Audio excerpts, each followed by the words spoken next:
And we are wrapping up on a really high note. We have the incredible New Orleans-based group Tank and the Bangers with us today. Let's give them a round of applause, please.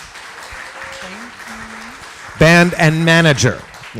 Manager is, help me, is it Tavia, or Tavia Osby, Tank Ball, Joshua Johnson, and Albert Allenbach from the band. So thank you all for being here. For those of you who may not be as familiar as the rest of us with the sound that they make, let's just roll a little clip to give you a taste of what Tank and the Bangers is all about.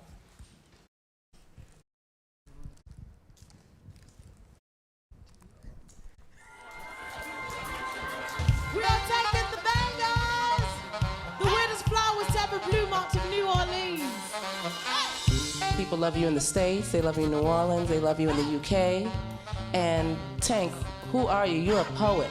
You're a poet turned songstress. I am. I just put it into the atmosphere that I wanted a band, because I have all these little songs in my head. I would love someone to, accompany it. And as soon as I put that out there, little by little, certain people begin to just become a part of my inner circle.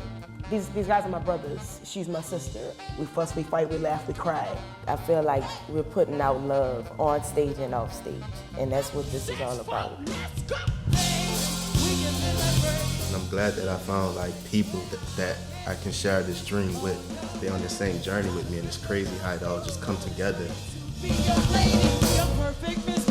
Right now, everybody, you guys are next. That's all they tell me. You're next. And the hardest thing right now for my life is trying to really accept that. We're gonna make it after all. Hey!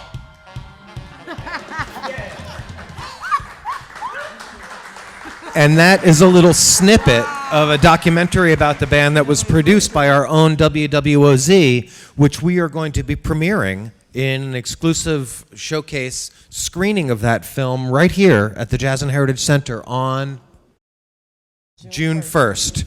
So we will have a red carpet, black tie, step and repeat screening of the documentary. So congratulations on that. We're excited about it. Thank you. So the reason that we've asked you here today is because inquiring minds want to know, how did you all get to the level of success that you have now achieved? Not to say that you've already gotten all the way over the rainbow, that there's still a lot more work to do, but I think we can all acknowledge that it's been a really big year, really big couple of years. Tank and the Bangers over the past several years has gone from a band that's been sort of just around the way in New Orleans to now a group that is touring nationally, internationally. You're playing all sorts of places. You recently won a major national competition. National Public Radio has a very influential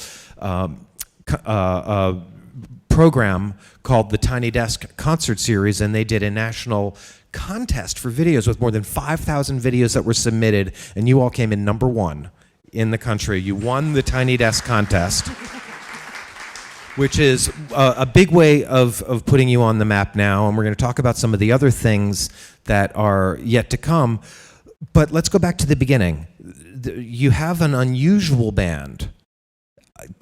Because the sound that you make is not typical. It combines different elements, especially the spoken word aspect of it.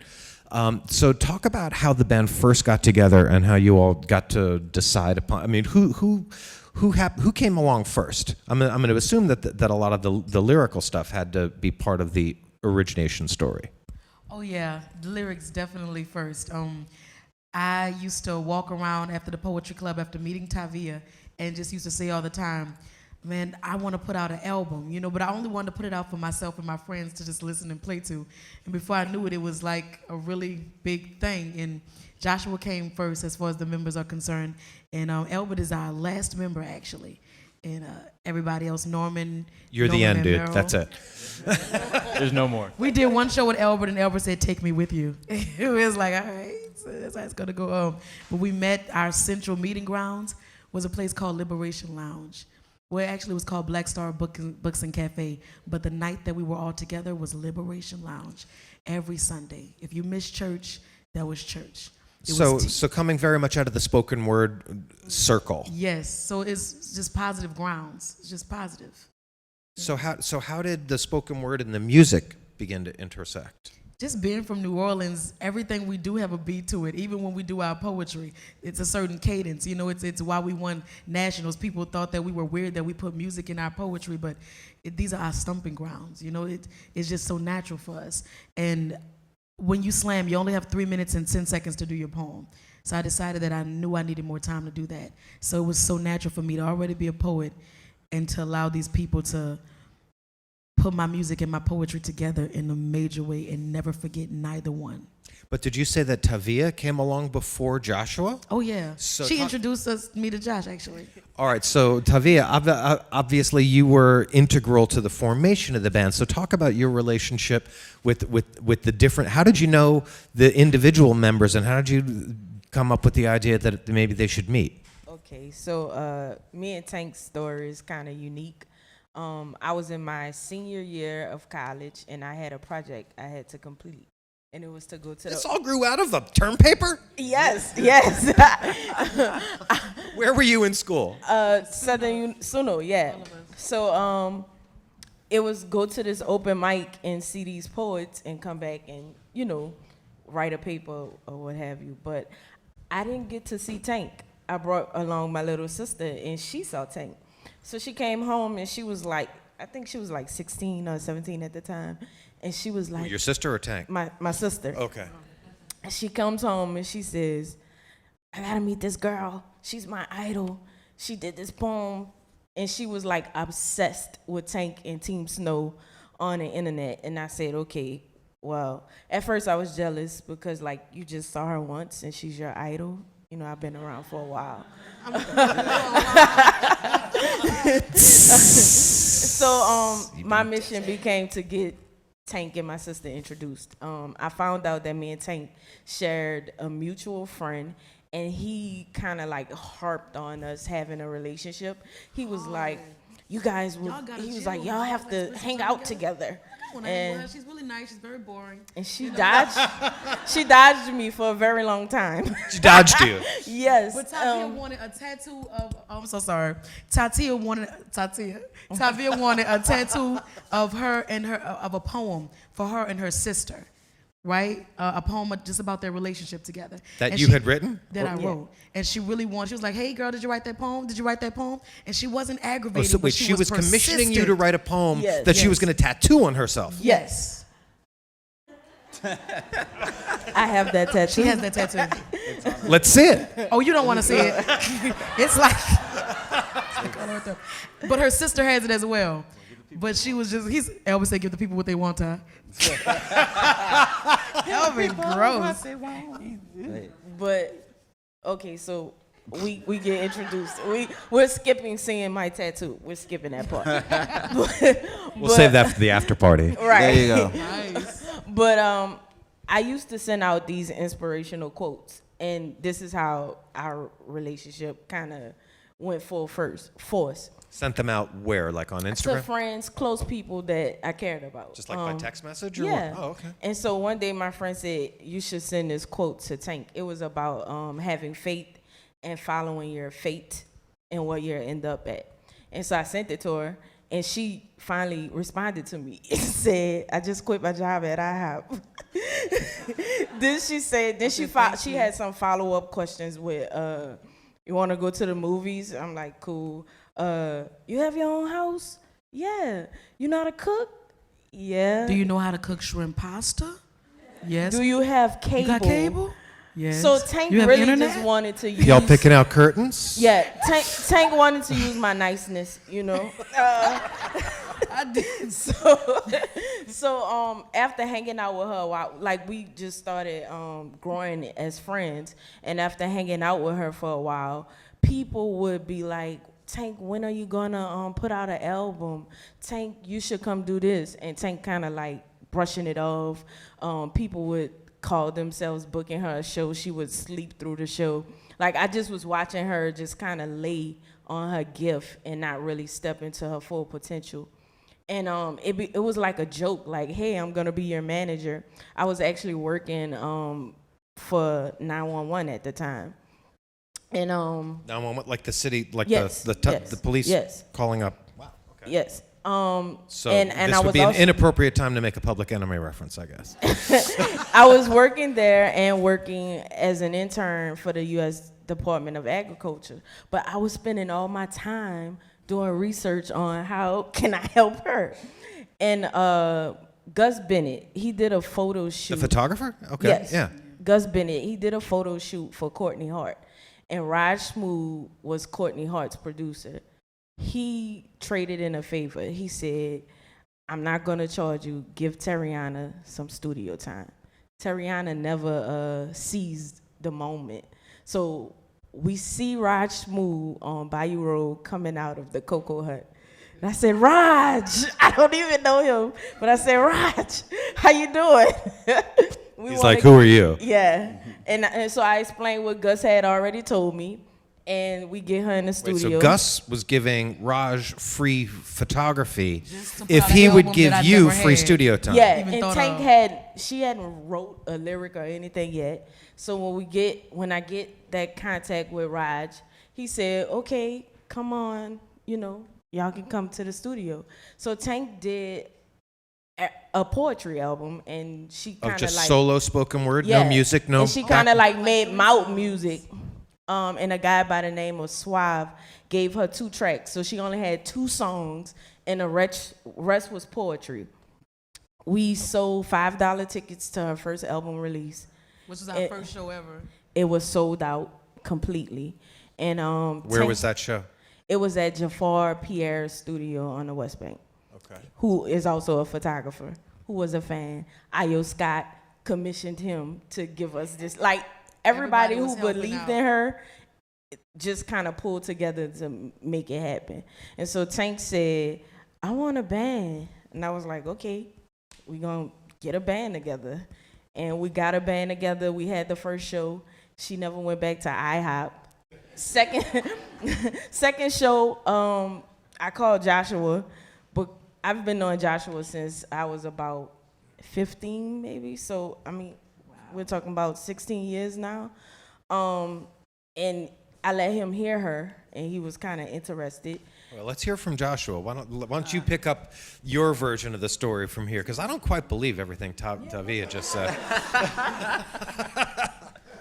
Okay, so to that point, everything she said is pretty much true. I've known Ty for a very, very long time. Her mother used to do my hair when it was really, really small. I had braids back when it was in style, I don't remember what year that was, But her mother used to do my braids way back in the day, and when she had come home from school, her mother would make her wash our hair if we were there sometimes, like, Ty, get in their hair right quick. Just wash their hair right quick. Okay. So she would do it, and sometimes she didn't really care. She didn't wash it very good. She didn't really know us, But She doesn't still do your hair, does she? yeah, she actually does. She does, and she cares so much about it. That's how I know, because that's exactly how I know. Well, the braids But, are coming back, Yes. But what happened was while we were at the shop, I saw Ty and I said, "Hey Ty, you should come check us out when we do a show sometimes, because we play music." And she said, "Oh yeah, well you should come check us out sometimes, because I manage a girl." And I said, "Really? What do you know about music?" And she said, "What you mean what I know about music?" And she gave me the album. She said, "Listen to this. Come to the show. We got a show like in a couple weeks." I was like, "Okay." So I listened to it, and I was like, wow, this is something. I really didn't know what to say at first. Like, I heard a whole lot of things. It was a plethora of emotions that I felt. Me and my little brother listened to it. And we both came to the show, and we enjoyed the show. We sat in the back. It was a horrible show. Now, did you have a band at that point? She had a band. It was before us. kind of put together at that point. We It was were like just learning about music, and when I first started out, I didn't even think I needed a bass player. I was like, I just need a nice little guitar, that'll work fine for me. And the man was like, no, you gotta get a bass with it. Gotta get a bass. It keeps the rhythm. I was like, whatever. And now that you know, we didn't No really drums? know anything. We had drums. They had drums. All right, so the Drums, first then thing they you did play was fire the four band. background singers. So first thing, Was it 5? It was 4, I think. It was in a hair shop. It was in the hair salon. it was. Well, clearly. Yeah, like the beginning was And rough. tattoo parlor. Yeah, but we made it, right? No, so but Joshua, so the first thing you did was fire the band. Man, the first thing I wanted to do was talk to the band before they got fired. But when we heard the show, honestly, we enjoyed it because we knew what she wanted it to be. We had an inkling of what it wanted to be, and we knew what it could be. So we kind of stuck around. Me and my little brother, we talked for a while, and I was the only one doing music with them at the time. They asked me to get a piano player to help y'all do some songs. He was like that. supposed to write out the music for my original song, so wherever I go, anybody could play it. He was supposed to do that. And so he what never left. That's what happened. But He at never this, left. at this point, because you had come out of the spoken words poetry slam tradition, were you just doing spoken word along with the music, or were you singing the songs as well? She was singing. Singing, But and just just doing my poetry as well, just making it one big set. little small things be like, hey, break it down right here. Bow. Not hit a poem right quick. Just do a poem. And in And the we'll play beginning, behind it was them and doing just, a lot of covers. you know. Yeah, a lot of Before she covers. started writing more original songs, it was Yeah. a lot of cover songs. Really? Yeah. Yeah. How long did that last? I think it literally changed when we did America's Got Talent. That's what it was. They gave us a list full of music to do, but it wasn't none The of the TV music. show? Yes. Yeah. It wasn't we none of did the music audition that for we that years normally ago. do. Like, cause we were definitely into the Jill Scotts, the Erykah Badu's, Right. the Roots. We stuck to what we feel like. Okay, this is what people will identify as with. Let's stick to that. They gave us a list of music that we never was really into. But we had to do one of their songs. So we did it. Josh arranged it. It was Bruno Mars, "Locked Out of Heaven." Had fun and connected to it, and we was like, we got to put more into our original music and spread ourselves enough to know that we can do anything we like, because we like a lot of different music. Just because we look a certain way, we don't have to do a certain thing. I want to come back to that point, Okay. but let's bring Albert into the conversation at this point. I'm supposed to say, hey. Hi. I'm supposed to say, hey. Call me, will you? At what point in how many years ago did you join the band? 3 this summer. And so where were they playing when you first joined? The first show I did with them was at Tips. Well, Tip- the first show I did with them was at Tipitina's. The saxophone player, who's still with the band, Etienne Stoufflet, was a. So that show The at evidence Tipitina's, suggests otherwise, Tavia. I feel horrible. Anyway, that's so- all your fans texting you because they're watching on the internet. My Android would have never did that to me. Don't text me. So that first show at Tipitina's, were y'all opening or were you headlining? Yeah, we were opening. I think we opened for Brassaholics. Is that right? Yeah, I think we opened for Brassaholics. How times have changed. Well, yeah, I mean, they're still good and we're still good. So, so we opened for them, and I had gone to a show they had the previous night at the Louisiana Music Factory, and recorded the set and learned it because I'm very meticulous with things and don't like to look stupid. And so I learned the set, and then like knew my parts. I barely played flute, but they were doing that J. Cole song. And so they were doing that song as a cover as part of another song, and so I hacked that out on flute like painfully, and that was like that was 3 years ago. It's so weird to No, listen who to was recording. painful was that guy that Norman brought in at first to play the flute. I wasn't around for that. Oh, okay, I'm sorry. But I've heard stories, He really and tried. it sounds bad. It was. Don't say any names. We don't Okay, I need won't. to, I would never do that. don't need to do that. Jonathan McCreaney. I'm just kidding. I'm just kidding. I don't even know who that is. So, but Albert, so 3 years, so opening a show for a brass band at Yeah. Tipitina's. Yeah. Now here we are 3 years later. Can you talk about, from your perspective, how the business of the band has changed in those 3 years? From what are some of the markers for you, from your perspective, of how things have changed? I'm assuming grown, evolved. How is it different now? Or what has elapsed in that time? Well, what happened was that we practiced and rehearsed a lot, and we learned how to put maximum importance on each show.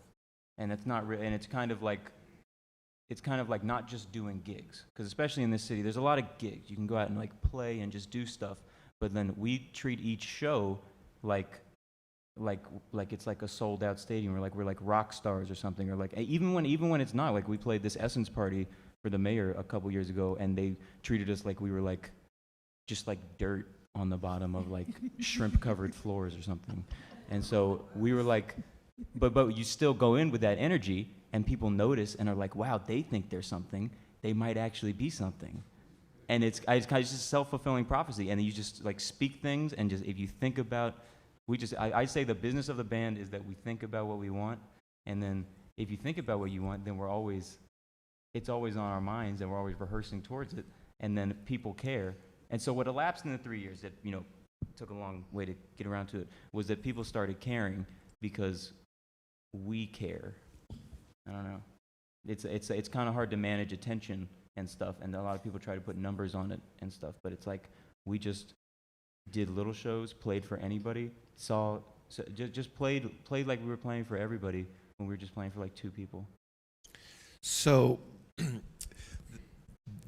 a lot of bands kind of form in junior high school, and they play in the garage for years together, and then they get to a certain point, and then they say, oh, I need a manager to take my career to the next level. But in your case, the management relationship almost preceded everything. So you had the management built in, and the band coalesced around the artistry. So how? Tavia, were you just learning the music business as you go? Was it just by trial and error, or did you, go to? Were you studying music business at school or any of that kind of thing? I did not study music business in school. I studied business entrepreneurship in school. Oh, well, that's which pretty helps, helpful. Which helps a bunch over here. And yes, it has been a lot of trial and error, but I am a information seeker. What I don't know, I will ask, I will read, and and some things you just go for it. You make a mistake and you learn from it. It was rough in the beginning. I mean, especially with both me and Tank just starting out, like we started out together. So both of us had a lot. In the beginning, I had to convince Tank to pay musicians. I'm like, you have to pay people.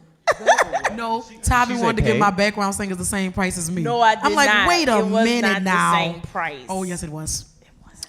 Yes, it was. But anyway. No, no, I want that. But yes, we have gone through a bunch of trial and error. And now that I'm with, I'm still learning. Now that I'm with Simple Play, I get to learn a bunch from those guys who are a little bit more experienced in certain areas than I am. So for folks who aren't aware, so Simple Play Presents is a management and event production company here in New Orleans. Yes. And I guess it's a year, maybe 2 years ago, yeah. you kind of signed on as a Yeah, member like of the crew there.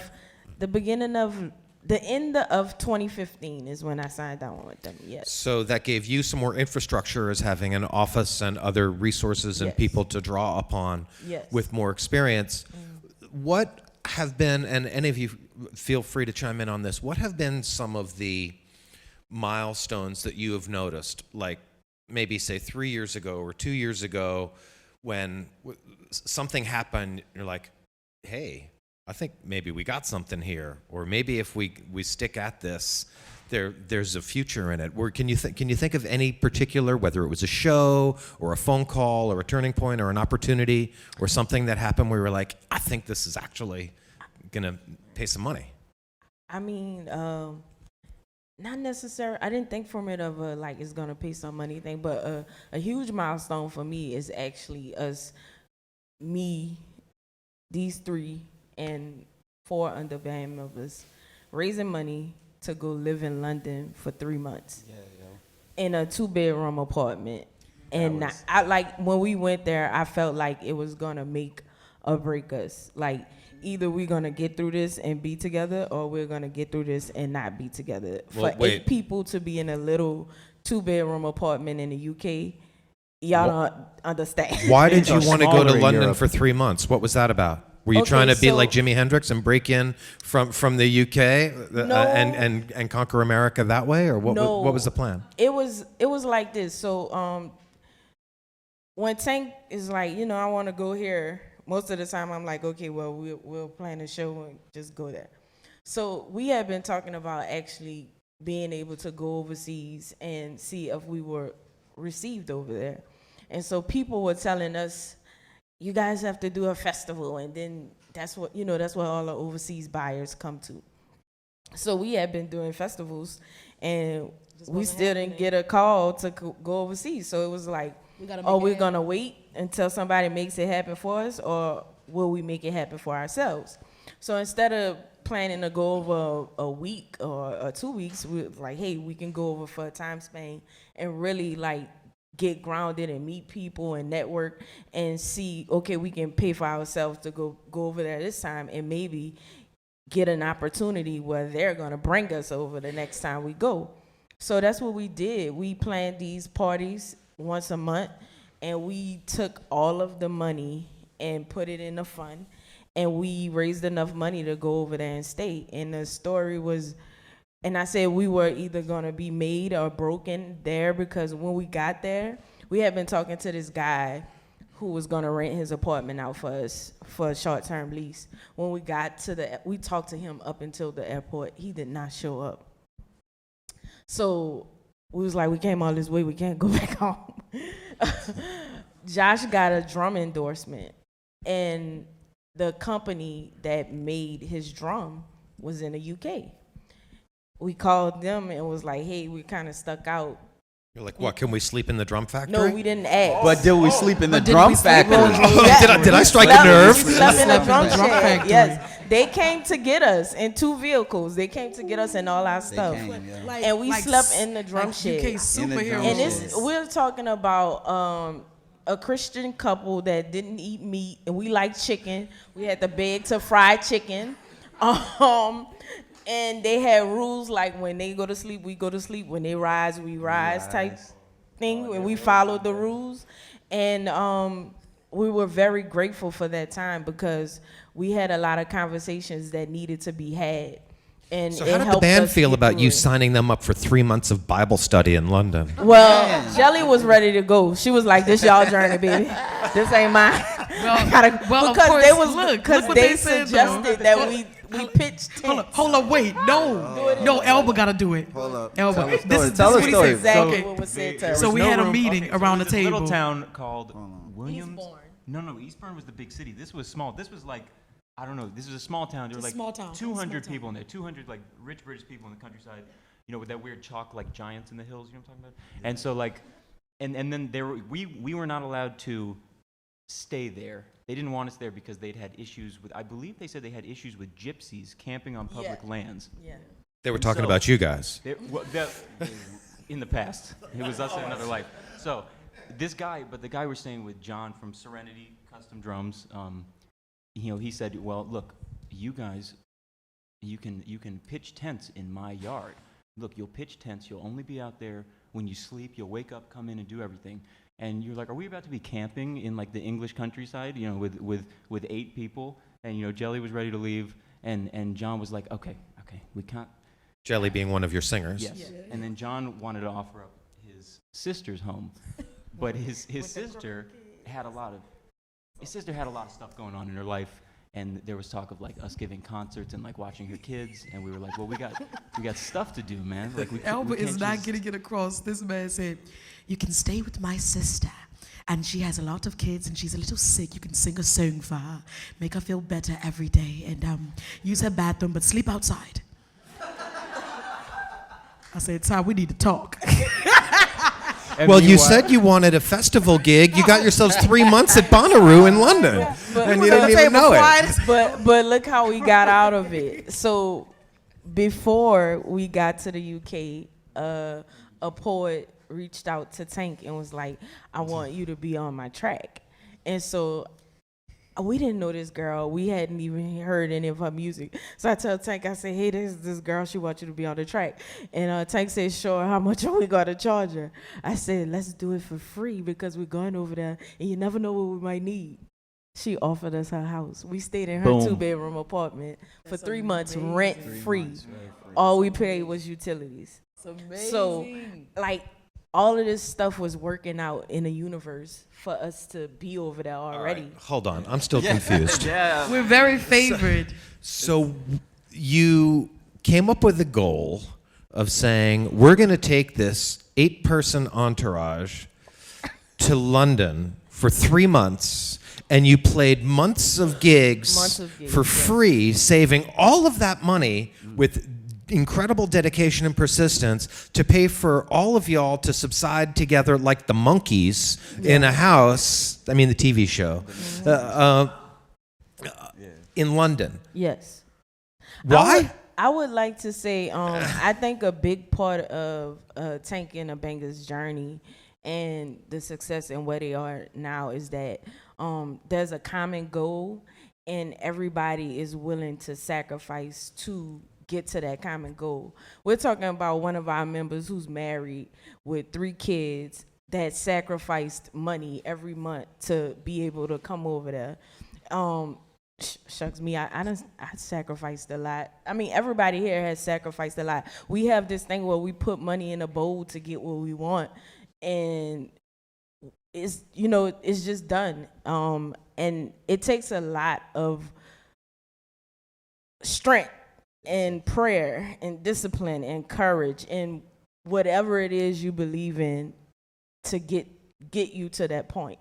We wouldn't have been able to go to London. We wouldn't have been able to do a lot of things we've accomplished as a band. Like, when people saw NPR, they thought that Tank and the Bangas was just the 5 people they saw in a video.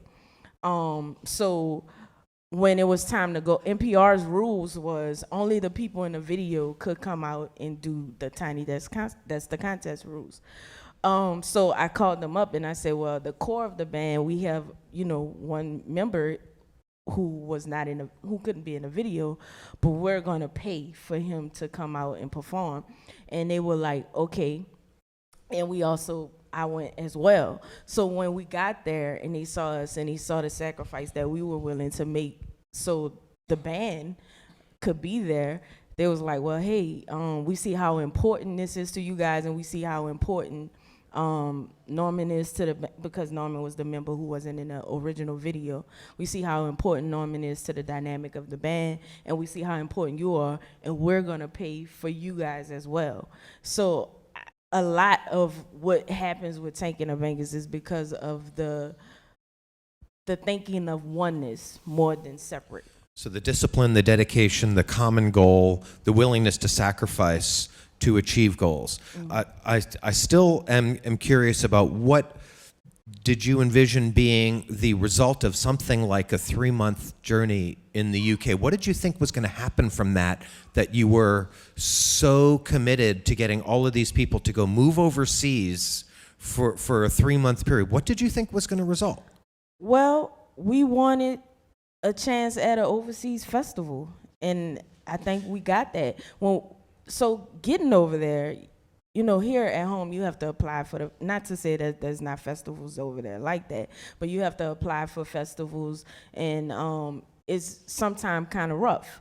So when we got over there, I'm like, maybe some of these festival buyers that come to the U.S. to see bands to bring them over, maybe we can get in front of some of them over there. And how many festivals did we do there? We did 2 or 3. Like just getting them there, like getting there, like do a festival. Yeah. You have to work to get a festival in New Orleans. So some bands would stay in New Orleans and wait for the phone to ring with an offer from a festival overseas who will say, okay, I'll pay your way, you come over and you stay for a few days and you play our festival, then maybe go on and do some other festivals in Europe. That's how some bands would handle it. They would wait for the opportunity to present itself and then go. Yes. You decided to go and see if you could make some opportunities happen while you were there. Yes. Wow. That, like I said, that's been a dynamic of this band versus like just sitting and waiting for the opportunity. Like, what me personally, it's just how my mom kind of raised me. Like, I could sit here and I can look at that wall right there, and I want to make it to that wall. Would I get to that wall by sitting here and just looking at it, or do I have to get up and walk to make it there? So that's how I look at this dynamic. Like, are we gonna just sit and look at where we want to be and what we want to do and where we want to go, or are we gonna get up and make something happen? We talked about it, and then I was like, hey, I got our first 2 tickets to London. We only had 2 tickets. That wasn't to say that we were gonna get the other 6, but having a belief that we could get it. Does everybody in the band share the same level of commitment that you all have? I would think so. Yes. I would think so. Well, they're not here. They not. They couldn't fit on this couch if they were. But one thing we did do while we were in London, one thing I did get to do was talk to each one of them individually while we were at the house. And I got a chance to ask all of them what they really wanted while we were out there, because it was like, we coming back, and I had to believe that we coming back to the same. We coming back to be the same level we were when we left, or less. Because we've been gone a long time, so I'm asking y'all what y'all want from this. Because you know what I mean? If you're not fully devoted to what you want out of this, you're not gonna give it all you got. You're not gonna sacrifice, you're not gonna be dedicated. So I wanted to know. And all of them told me basically the same answer, that they had a goal in mind that they wanted to set for this band, that they wanted to see something come from this, that they didn't spend all those nights and days practicing and rehearsing to get to a point and say, well, I quit, you know? And so it was that mentality all around the board, especially when we came back home. And I think that was one of the major changes in the band between when we started and where we are now. I think that helped us get to the point that we are now, because even now it's a mentality of, what am I missing? What do I need to work on, even when I'm not behind my instrument, you know? So this was not about camping out in a drum factory's yard because you wanted a festival gig. This was a team building exercise and corporate retreat. It sounds like a corporate retreat. When It Tavi sounds said, like was it crazy. going to make us or break us? It was true. This is a lot of personalities. This is a lot of different characters. This is a lot of different energy. It is not easy for us every day. Rehearsal is not always easy. Coming up with an idea is not always easy. And even agreeing on one is not. So we knew that us, even before going out there, we need a lot of prayer, a lot of understanding for each other, and to humble ourselves before each other. And to truly just, man. All right, wait a second. We've already talked about a couple of things that I want to touch and come back to, but one of them that you just mentioned is prayer. Now, I understand that there were several members of the band for whom their Christian lives is extremely important. There are some members of the band that still get up and play 2 or 3 church gigs every Sunday, no matter where you are on Saturday. Yes. Is that correct? Merrill will fly in to go to church. He plays on Sunday. Norman plays on Sunday. Albert used to play on Sundays, but they didn't want to pay him. They don't want to pay sax Churches players. don't want to pay horn Because players. he's They a don't like horn. horns. They got a horn Was budget. that Tank? Man, they got to pass that plate. But yes, they get up and they go to church. Jonathan plays at church. Even They if all we come in at like 4, 5, 6 o'clock in the morning. just like, last week it happened. I'm about to say last week we did. Got Last to week church. it happened. So the church gigs, apart from Albert, you're not doing them for the money. No, absolutely. Actually, no. No. When I think about it, it's like, nah. It's Okay, definitely well, not there is for me. something that you're getting out of them, though, right? that I get from the church gig. I love playing at church. I grew up doing it. The first church that I started playing at, the second church I started playing at was because of the first one. The first one, my brother played keys and they had no drums. And it was a church here, and I was like, they ain't got no drums. Can I play the drums if I ask the pastor? And my parents was like, go ask him. And I went and asked him. He was like, yeah, we do need some drums. So I said, okay. And about 2 weeks later, they had some drums. And his son started playing the drums. And I was like, oh, okay. That's cool. But it let me know that I could create my own path if that's what I wanted to do, you know? And so it kind of helped steer everything that we do even here. All right, so there's another subject that I want to come back to that, Tank, you referred to earlier. You said that there were a lot of people that would see the way you looked and make certain assumptions about the band. Can you talk about some of the assumptions that you've encountered that people would have about you? As soon as they see you, R&B, right? So, I'm like, okay, not just that. And then lately it's been glad to see a white band up there. You know, that's what they tell Albert. You like Only to the from other face. white men, though. Interestingly enough. I think I saw those guys hanging around crazy. hanging around those statues. Yeah, Yeah, exactly. exactly. Then they tell them like it's a secret. Glad to see another white man up there. You're like, what? Oh, Jesus. So do you ever get the question, so which one of y'all is the DJ? Oh, never got that one. Damn. Well, because I think a lot of people mistakenly assume, you said R&B, I think a lot of people see a band that is primarily African American, and they assume that you're, hip hop or something like that. Right. When anybody who listens to your sound, It just goes everywhere. I think of it just, my own personal perspective is it's more of a progressive rock performance art thing than anything. I mean, what do I know? But but it certainly is not R&B and it's not hip hop. It's just not just that, you know? Right. It's soul, it's rock, it's spoken word poetry, it's folk music, it's trap, I think it touches on everything. It's I life think it tries music. to touch on everything. I don't think every 2 shows are done exactly the same. So I think it touches on a little bit of everything. Well, I think, so to me the point is not what style of music you are playing or are not playing, but more that you have an original artistic vision that clearly you are devoted to, and you're devoted to each other as a group, and you have certain ideals and aspirations, which is probably why there are some of the band members that continue to play in church on Sundays, regardless of where you may be on Saturdays.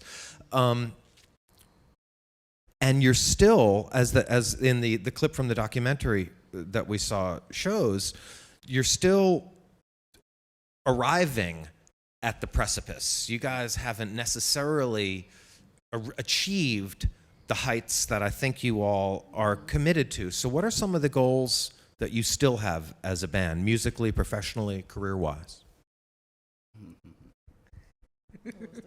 I would just love to create more music, honestly, man. I've never seen myself doing much else. I used to have a job at Family Dollar I had a job at Family Dollar when I was in college. And Tank worked at IHOP. Man, so. It was weird. And Winn-Dixie. And I was a receptionist. That's it. That's all my jobs. But it took me about 3 months to figure out that wasn't really what I wanted to do. Like, I couldn't do it as a side thing or anything. I really wanted to just devote myself to music. I had brothers that played music. I have an older brother who's really, really talented playing keys and just off the wall creative, and he sometimes plays with us also. He wrote or he helped her do Oh Heart. That was on one of the albums, but he's just really one of the inspirations I had growing up that just made me really want to follow music, Now, it seems that you've achieved a significant milestone recently, which is signing with a booking agency.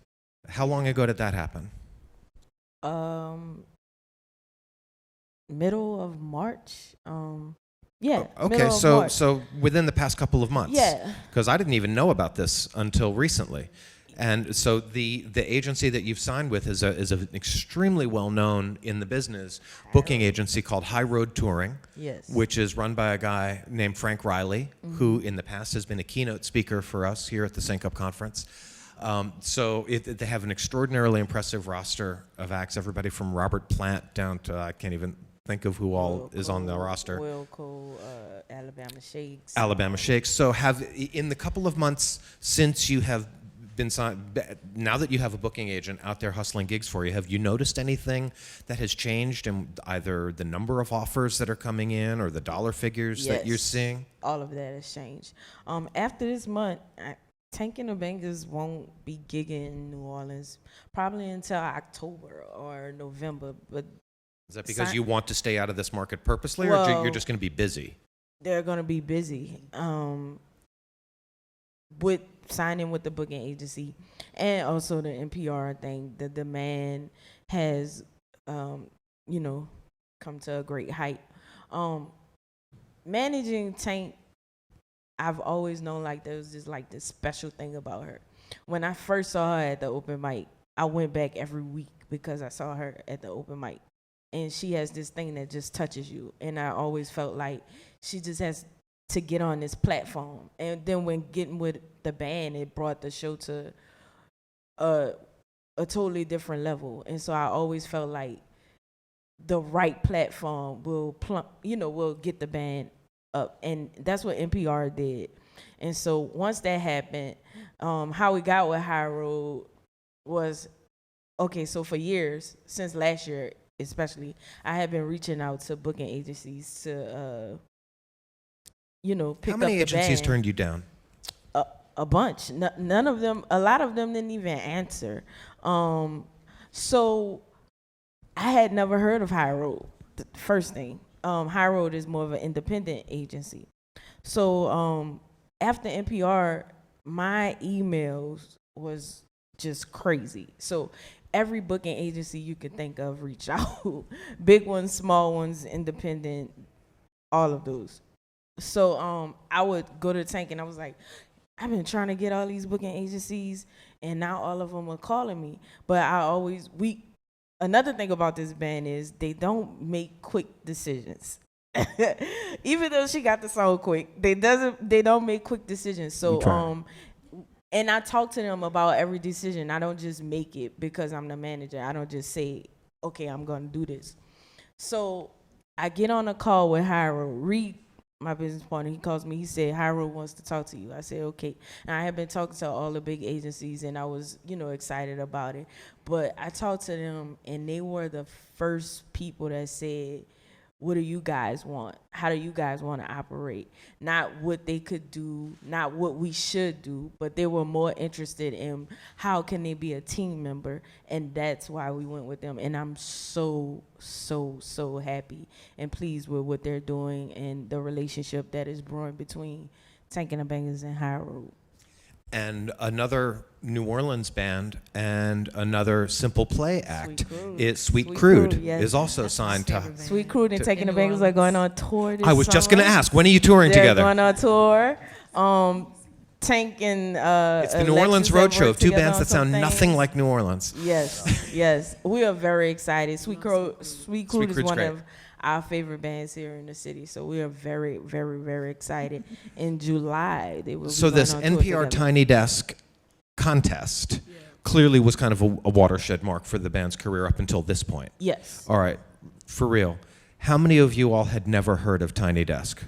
Honestly, at least me.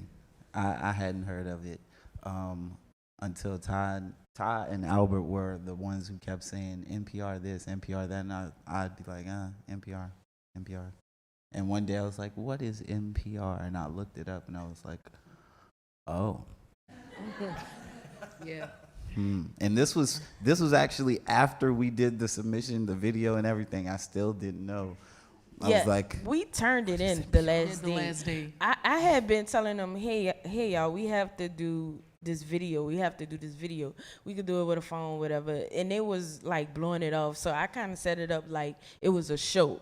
Like we're going to get this video done. And Gus Bennett, who's the band's photographer, came and did the video. Like, people who don't know Gus, let me tell you something about him. This man is amazing. He has been a very, very big background part of Tank and the Bangers and a lot of what goes on. He does all of the pictures. Anything that I call Gus for and tell him that I need, if he can do it, he's there. So he's been a very, very, he's played a very major role in us and where we are today. And he came out, he did the video. We went to Clark. Shot it on a real camera and then shot it on an iPhone. on an iPhone. So Albert is he wanted to record it. He had his mic set up and everything. And so I came to the recording late. And so Gus was playing around with his phone, and he was just messing with it. I was like, hey, that looks good. And it sounds good, too. We're going to use that. And I think the organic feeling that the video had is really what won it. Like, it was just like fun. It looked fun. It looked like, this is interesting. Let me check this out.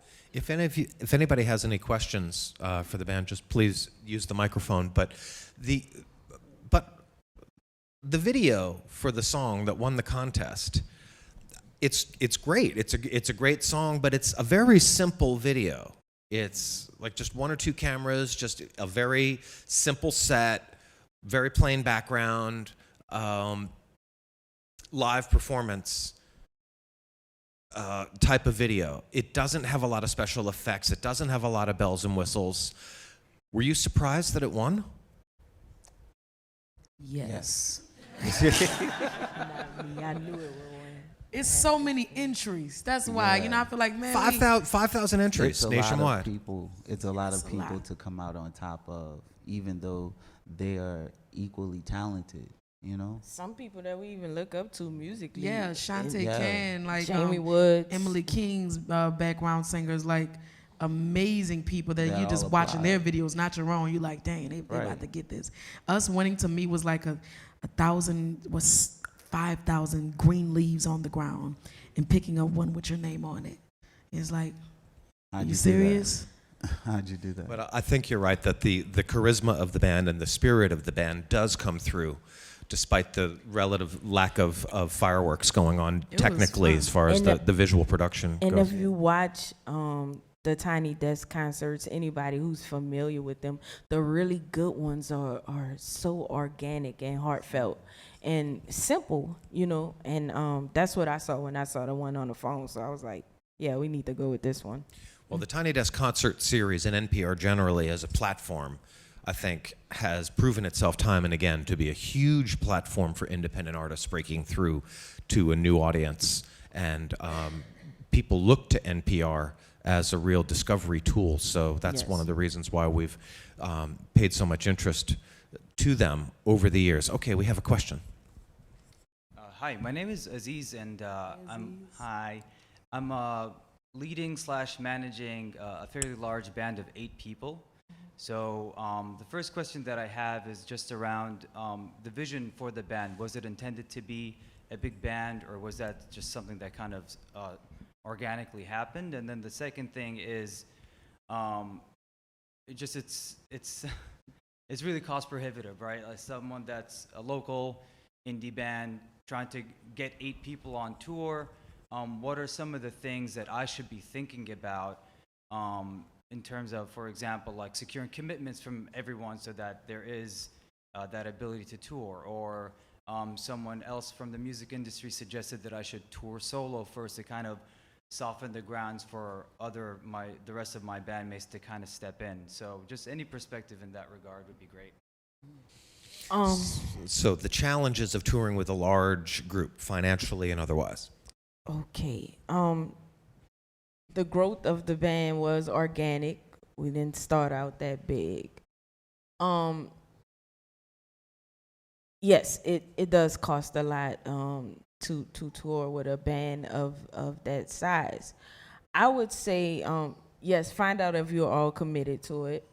Second, find other ways that you can make money to benefit the band. That's what we did. Once we got a fan base together, and like I'm sorry I'm rambling, but all of our shows we did a thing where we took half of the money and put it up, and the other half we paid everybody with.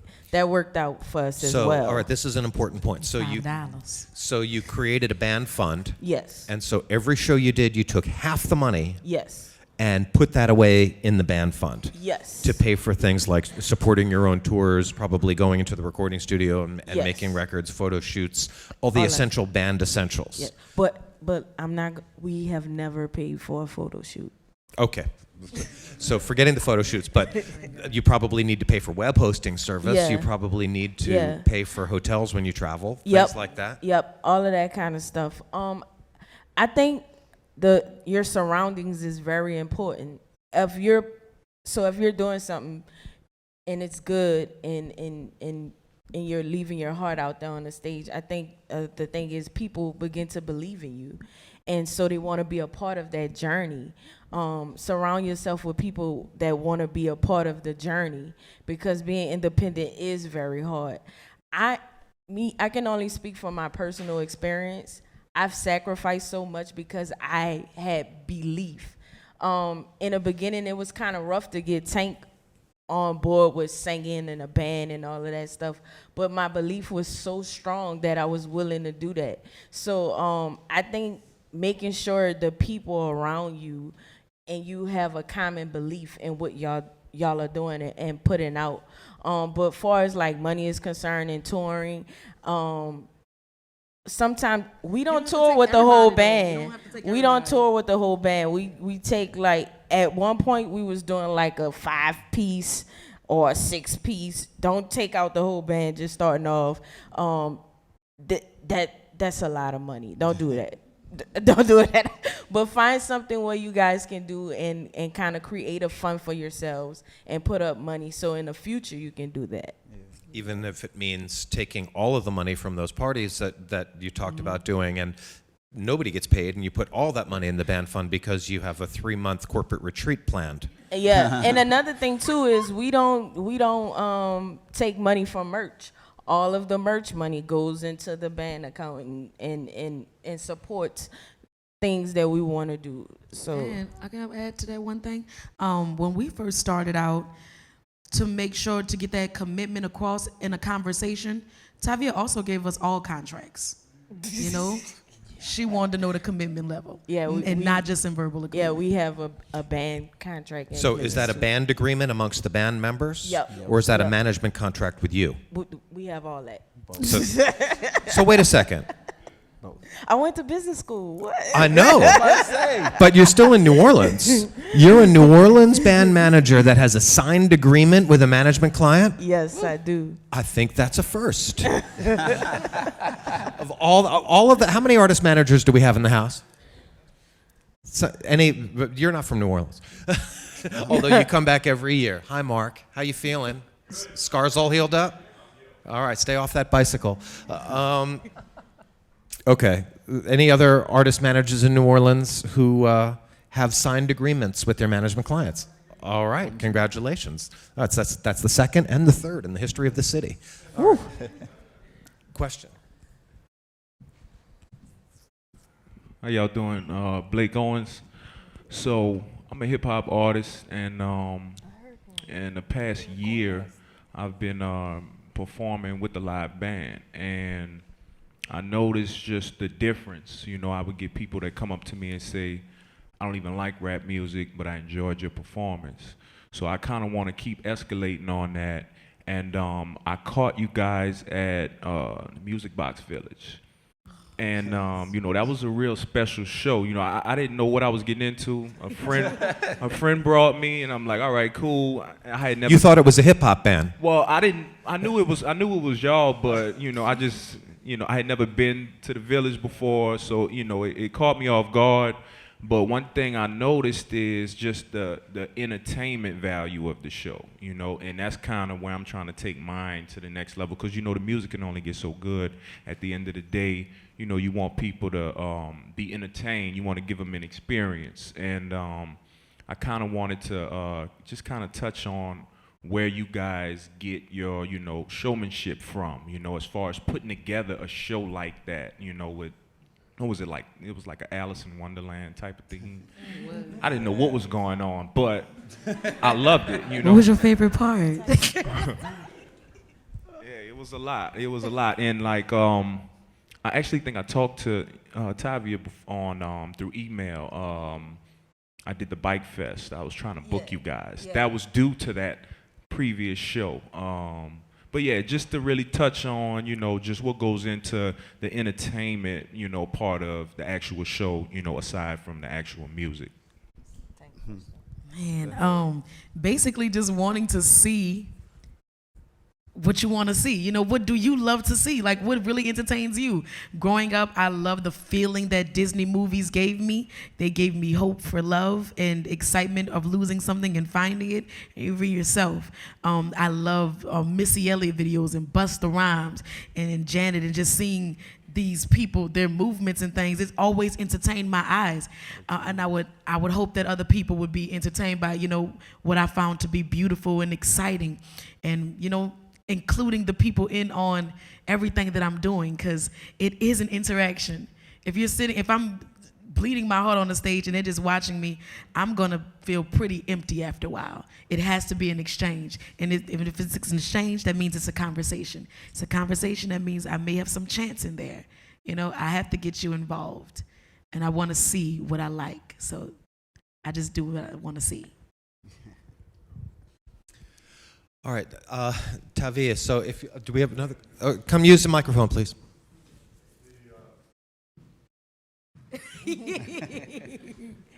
Run!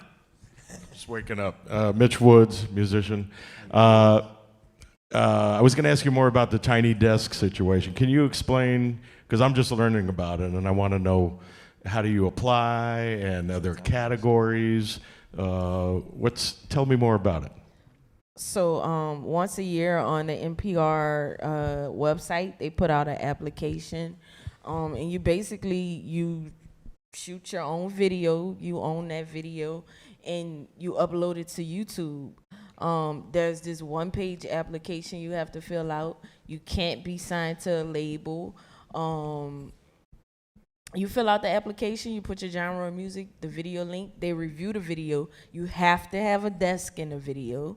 And Why do they call it yes, the tiny yes, desk? you have to have. You've never seen the Tiny Desk concerts? I've been hearing about it. They all take place at somebody's desk. At Bob Boylan's That's the shtick desk, of the show, is that you're sitting at Bob Boylan, the creator of the show. You're performing at his desk. Yes.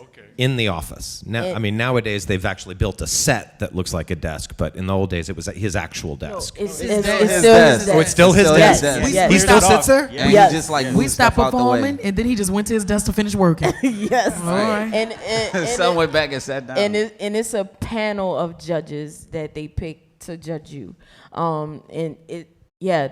Your peers don't judge you. You don't say, "Hey, go and vote for me." Did you hack his email when you were at his desk? No. No, I left like a little donut on it. I felt so bad, a little donut on his desk. But his desk is really cool too. It looks His really desk cool. is super dope. It's This really dude cool. has a Master P action figure. I'm serious. There is a Master I P just No realized what Limit he said. action figure on his desk. Those It are was hard so to get. dope. So are there any categories, or is it just everybody? No, everybody. Any type of music. The first winner was Fantastic Negrito. He's jazz fusion type music. Any type of music you can upload. Yeah. All right. One more question. Are you signed to a label now, or how'd that go? Nope. No. Okay. Are you entertaining offers? Yep. Or are you going to be like Chance the Rapper and eschew the whole label deal and continue to do your own independent recordings? Chance has investors behind him. He's he's independent to a certain extent. You mean he's independently wealthy? There you go. Okay, well, that makes a big difference. All right, well, we are just about out of time for this interview session, but Tavia, I do have one other question. So if you're not going to show us the tattoo, can you at least make sure that everybody sees what your T-shirt says, which is, can you read that? Do the work. Work. Do the work. Well chosen for today. That. Dope Society has them. All right, well, everybody, Tank and the Bangers. The manager, Tavia Osby. The lead singer, Tank Ball. Joshua Johnson, the drummer and musical director, and Albert Allenback, the saxophone player. Can I make one more plug? Yes. Tank and the Bangers' new single dropped today. Today. So please go get it. Is available everywhere, and also they'll be at Jazz Fest tomorrow, 2:15 Gentilly Stage. It's going to be a great show. Thank you all for being here. That's a wrap for Sync Up 2017.